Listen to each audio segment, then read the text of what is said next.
Olá, eu sou Paulo Vinícius, professor de Sociologia, e hoje estamos começando mais uma aula voltada para o Enem. O tema da aula de hoje é neoliberalismo e a violência estatal. Lembrando que essa aula está dentro da área de conhecimento, ciências humanas e sociais aplicadas. Como nós estamos falando nas outras aulas sobre o tema delinquência e criminalidade, e desde a primeira semana estamos fazendo discussões para entender do que se trata a violência, como que podemos entender a criminalidade existente na nossa sociedade, então estamos fazendo um percurso, dialogando com o nosso currículo, voltado para o terceiro ano, que é o CBC, que se propõe a entender essas várias faces das violências existentes. E, nesse sentido, vamos pensar o neoliberalismo como uma ideologia que contribui para o agravamento das violências existentes. Então, na aula de hoje, vamos identificar diversas formas de violência, física, simbólica, psicológica, suas principais vítimas, suas causas sociais, psicológicas e afetivas, seus significados e usos políticos, sociais e culturais, discutindo e avaliando mecanismos para combatê-las com base em argumentos éticos. Então aqui, mais uma vez, estamos vendo essa mesma habilidade que estamos discutindo desde o início do bimestre, nessas aulas voltadas para o Enem, porque é importante ver os impactos políticos que algumas decisões são tomadas e que precisamos pensá-las baseadas em argumentos éticos, pois vivemos num ambiente, num contexto onde se preza por valorizar a liberdade de expressão. Mas temos que tomar cuidado quando o uso dessa liberdade está contribuindo para várias violências existentes. Então, por isso, estamos propondo a falar sobre o neoliberalismo e como ele pode ser entendido como aquele que provoca uma violência estatal, ou seja, uma violência do Estado. Contextualizando os antecedentes do neoliberalismo. O neoliberalismo, entre outras correntes econômicas, ele se apresenta como algo novo. Então, como uma novidade, algo diferente do que estava antes. Assim, é um modelo novo que se apresenta como algo diferente, como mais eficiente, mas que precisamos olhar para ele, para os modelos econômicos existentes anteriormente e ver até que ponto isso é novidade ou é apenas algo velho que está reproduzindo um discurso antigo e que apenas reproduz as desigualdades. Aqui vamos ver os antecedentes do neoliberalismo. Primeiro, o capitalismo incipiente dentro do contexto do feudalismo. Então, se pensarmos ali nas aulas de história, vamos ver que é importante vocês também dialogarem com a história, pois no contexto ali do século XII ao século XV, vamos observar que o feudalismo está enfraquecendo. Então, começam a ter uma nova organização de sociedade. E isso não dá de uma hora para outra. Então, são processos que vão surgindo em várias partes.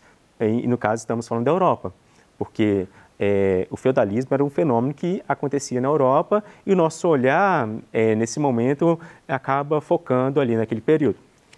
Então, é o surgimento dos Estados nacionais, começa a ter um enfoque também no comércio. O Estado, ele começa também a valorizar essas relações comerciais e também começa a ter uma maior consideração nessas trocas por meio das moedas, ou seja, esse capitalismo monetário. Na sequência vem a escola mercantilista. A gente fala na sequência para entender que é um fenômeno que vai surgindo, mas tem hora que eles também se confundem, porque quando estamos falando de desenvolvimento da sociedade, quando um novo movimento, um novo fenômeno surge, não quer dizer que ele substituiu o anterior. Às vezes eles coincidem um tempo antes de substituí-lo.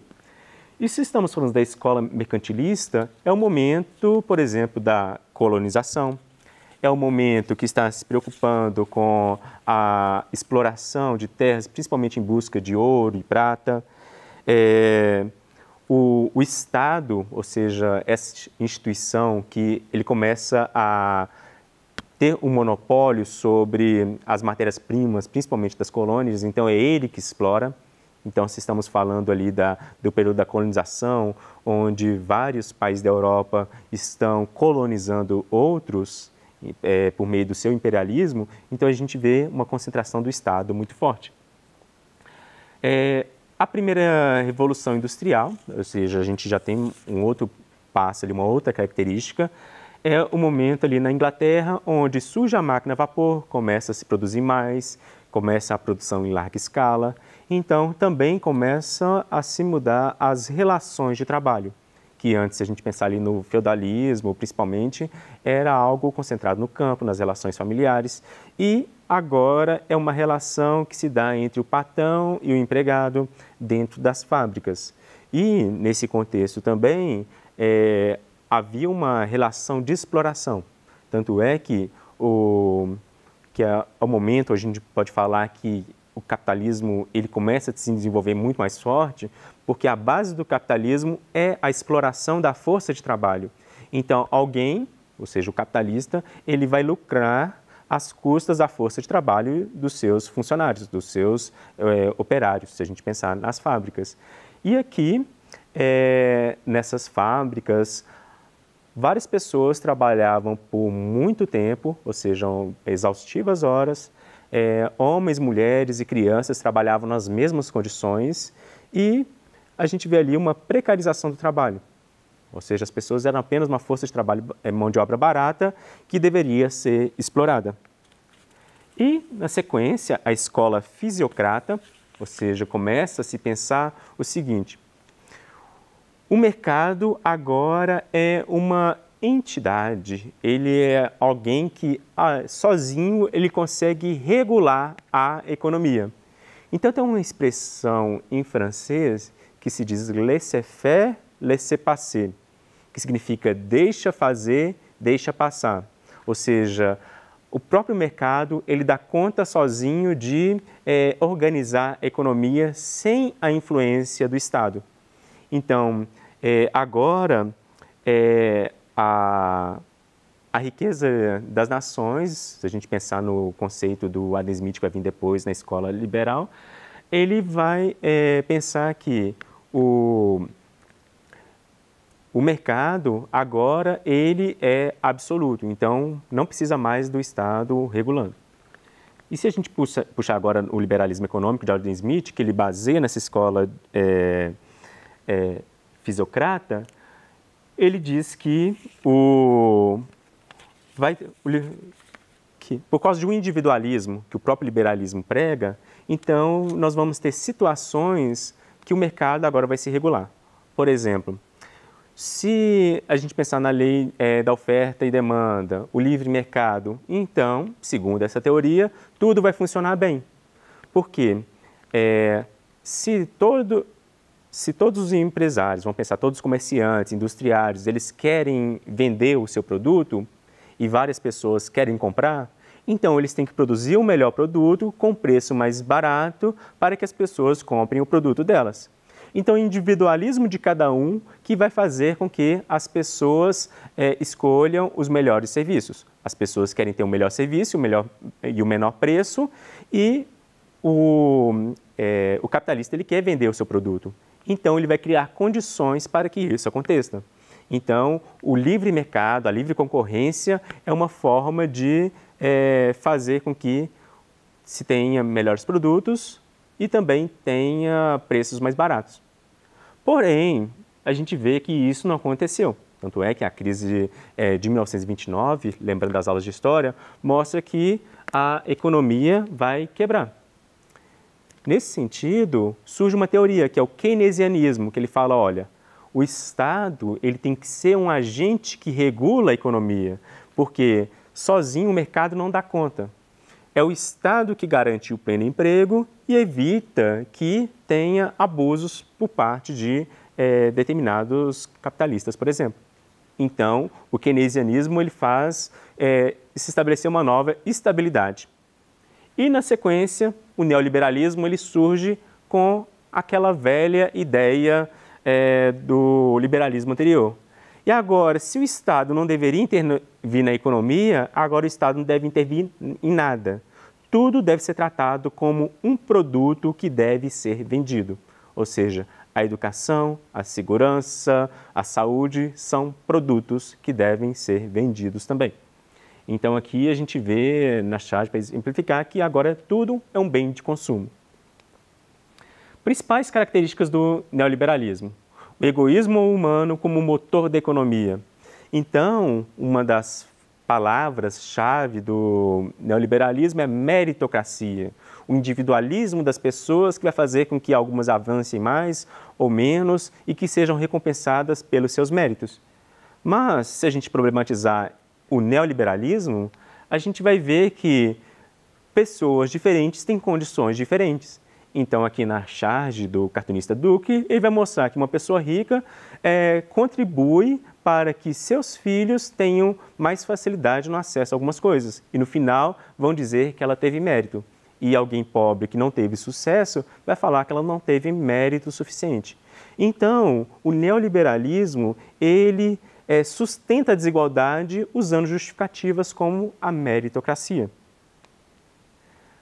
O mercado como a mão invisível, porque diz assim, o mercado sozinho regula a economia. Então, a gente pensa, olha, o mercado ele vai contribuir para o desenvolvimento da sociedade.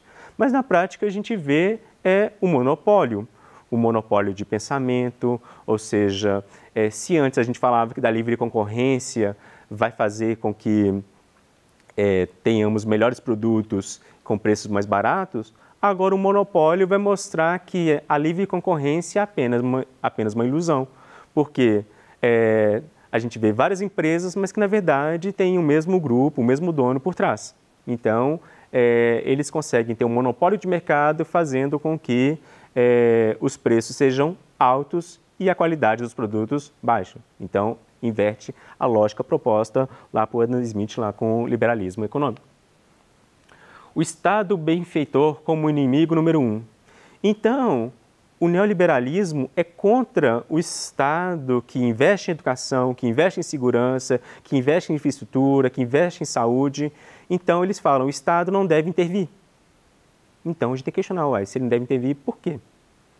Então, a gente quer um Estado que garanta a equidade, ou seja, tratam todos com justiça, com acesso aos vários serviços públicos que a população tem direito. Porque a função do Estado é administrar a sua população, garantindo serviços de qualidade. Então, o neoliberalismo ele vai ter discursos para justificar que ele deve ser implementado. Vai dizer, o Estado não deve se intrometer na economia, é um mau administrador. Então, ele trata o governo como uma empresa que deve ser gerida. Mas o argumento contradiz, o Estado é o sustentáculo do bem comum, deve ser o regulador da economia, porque a função do Estado não é ser uma empresa. Então, a gente tem que pensar, vamos pensar assim, o seguinte, nós temos uma casa. Quem deve administrar a casa? As pessoas que moram ali ou pessoas de fora? Então, aqui a lógica o Estado deve ser o regulador da economia. O neoliberalismo diz, a iniciativa privada é mais eficiente que a estatal. E o argumento contra é muito importante a presença do Estado nas empresas estratégicas. Então, nós temos o seguinte aqui, a empresa privada ela é mais eficiente sim, mas é mais eficiente para garantir o lucro para os seus empresários e não para garantir serviço para a população.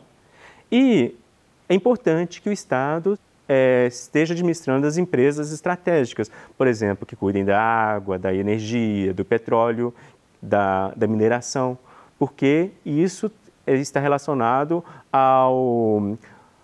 aos produtos naturais daquele território. O neoliberalismo diz, os modelos estatizantes fracassaram no mundo inteiro. Então, vão usar até fake news para falar que o neoliberalismo é melhor. E o argumento contrário diz, o Estado benfeitor impulsionou o desenvolvimento de muitos países. Então, onde o Estado investiu em serviços públicos, aquela sociedade se desenvolveu mais. O modelo neoliberal incentiva e garante a eficiência.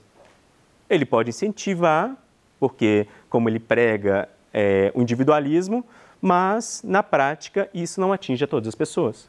Por isso, o neoliberalismo criou profundas desigualdades econômicas e sociais, ao mesmo tempo que enriquece uns poucos e empobrece a maioria. Então, o neoliberalismo, diante do discurso da meritocracia, vai pegar exemplos de pessoas que saíram da pobreza e se tornaram ricas, mas que, se formos ver na prática, nem todo mundo que passa pelos mesmos processos chega aos mesmos resultados. Por isso que, quando o Estado vai contra essa ideologia neoliberal, ele trata os diferentes de forma diferente para que se tornem iguais em direitos. Dizem que as privatizações atraem o capital estrangeiro. É claro, porque se você privatiza as empresas, o capital estrangeiro também vai querer lucrar com elas. Mas o capital estrangeiro busca sempre o maior lucro possível, levando embora os dividendos, contribuindo para a pobreza daquele lugar. E vão dizer que a abertura da economia ao mercado externo garante a abundância de produtos no país. Sim, vamos ver vários produtos chegando. Então, vamos ter mais possibilidades de produtos sendo ofertados. Como consequência, a excessiva abertura externa acaba enfraquecendo as pequenas empresas nacionais. Porque as empresas internacionais que migram para aquele lugar são aquelas mais ricas. Então, eles quebram as pequenas, que são daquela região. A livre contratação é garantia de maior eficiência e produtividade. A livre contratação é o seguinte, então não existe nada que regula a contratação de funcionários. Então aqui eles vão demitir, vão contratar sem muitos critérios, então a gente vê baixos salários. E, como consequência, a gente vê que a livre contratação é causa de discriminação, ficando excluídos os menos capacitados e os mais críticos. Então, essa livre contratação, sem muitos critérios, ela vai contribuir para desigualdades, por exemplo, o racismo, a questão do machismo, vai ter salários diferentes para as pessoas que desempenham as mesmas funções, porque a lógica é, se você não quer esse trabalho, procura outro. Então, essa ideia de que o discurso da crise, ele favorece o capitalismo. O neoliberalismo, ele sobrevive diante das crises econômicas, porque diante de um cenário de crise econômica, nós temos mão de obra barata e essa rotatividade. Então, eles estão sempre lucrando. O neoliberalismo busca equilíbrio fiscal, reduzindo os gastos públicos. Então, diz, nós temos que acertar as contas do Estado, então falam que é sempre essa preocupação com o equilíbrio fiscal. Então, a gente vai ver sempre esse discurso. Mas temos que observar o seguinte, reduzir os gastos públicos para quê? Então, pensa lá na sua família, seus pais tentam garantir um bom conforto para vocês. Então, todo mês não falta comida, não falta segurança, não falta saúde, não falta educação. Tudo vai bem.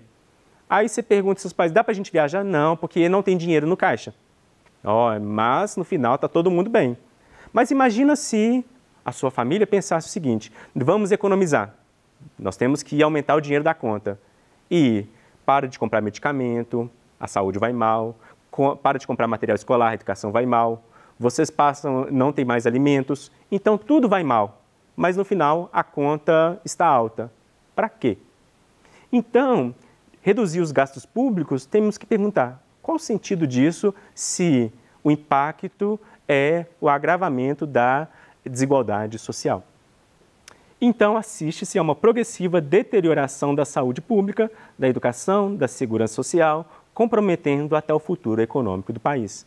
Então, medidas econômicas do neoliberalismo tendem a tirar as perspectivas de futuro da juventude de um lugar. Então, eu sugiro vocês a estudarem mais sobre o tema, porque ele é um discurso que seduz, mas nós temos que olhar para o neoliberalismo como algo grave, pois ele contribui para as desigualdades. Então, diante disso, vamos continuar falando sobre o neoliberalismo na próxima aula e até lá. Obrigado.